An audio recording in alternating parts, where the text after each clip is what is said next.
सुधरी हुई और असरदार कहानी। एक छोटे से शांत गांव में नदीम नाम का गरीब मगर दिल का अमीर आदमी रहता था। मिट्टी की दीवारों वाला एक छोटा सा घर, टूटे हुए दरवाजे और बस एक वफादार साथी, कुत्ता ब्रूनो। हर सुबह नदीम अपनी कमज़ोर टांगों के साथ जंगल की ओर निकल जाता। घंटों लकड़ियां काटकर उन्हें बाजार में बेचता और मुश्किल से रोटी, दूध और कुछ खजूर ले पाता। उसकी पत्नी शाइस्ता खूबसूरत थी, मगर उसकी बातें चाकू जैसी तेज। गरीबी ने उसके दिल को सख्त कर दिया था। वो हर रोज नदीम को ताने देती, उसकी मेहनत का मजाक उड़ाती। वो रात जिसने सब कुछ बदल दिया। एक दिन तेज बारिश में भीगकर जब नदीम घर पहुंचा तो दरवाजे पर शाइस्ता आग बबूला होकर चिल्लाई, निकल जाओ मेरे घर से, मनहूस आदमी, अब तुम मेरे किसी काम के नहीं। नदीम जड़ हो गया, भरी आवाज में बोला, शाइस्ता, जाऊंगा कहाँ? शाइस्ता ने ठंडी आवाज में कहा, जहां मन करे जाओ, अपने कुत्ते के साथ रहो, वही तुम्हारे काम आता है। ये सुनते ही नदीम के दिल का कोई हिस्सा टूट गया। वो चुपचाप घर से निकला और ब्रूनो उसके पीछे पीछे चलता रहा, जैसे उसके दर्द को समझ रहा हो। किस्मत का मोड़। गांव के किनारे एक पुराने बेरी के पेड़ के नीचे बैठकर नदीम ने आसमान की तरफ देखा।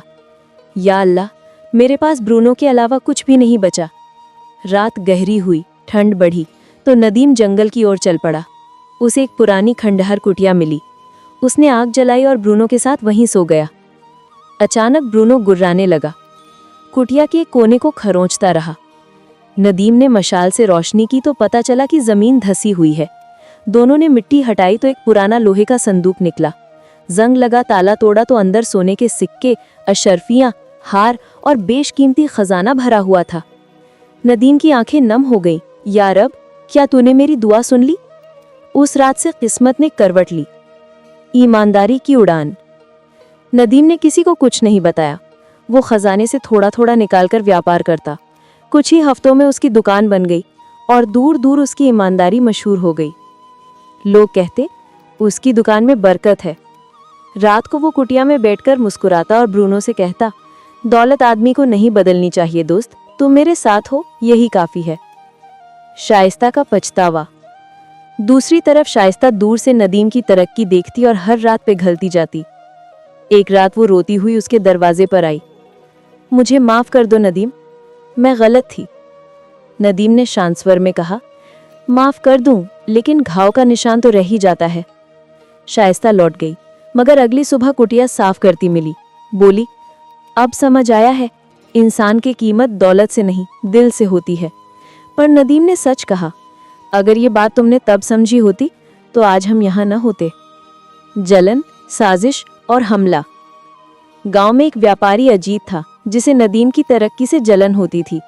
उसने अफवाह उड़ाई कि नदीम को खजाना मिला है। एक रात वो और उसके गुंडे कुटिया में घुसने आए, लेकिन ब्रूनो ने उन पर ऐसा हमला किया कि उनकी सारी चालें खुल गई। अगले दिन पंचायत में लालू ने सब कुछ कबूल कर लिया। मुखिया ने फैसला सुनाया, अजीत को गांव से निकाला जाए और जिस जमीन पर उसकी नजर थी वो जमीन नदीम को दी जाती है। गांव वालों ने कहा, नदीम ने मेहनत और ईमानदारी से अपना मुकाम पाया है। नई शुरुआत। दिन गुजरते गए। नदीम ने नई जमीन पर छोटा सा बाजार बना लिया। ब्रूनो अब गांव का हीरो था। एक सुबह शाइस्ता लौटकर आई, आंखों में शर्म, दिल में सच्चा पछतावा। धीरे से बोली, मैं तुम्हारे पैसों के लिए नहीं आई, मैं उस नदीम को तलाशने आई हूं जिसे मैं खो चुकी हूं। नदीम मुस्कुराया, अगर दिल साफ है तो दरवाजा भी खुला है और जिंदगी भी।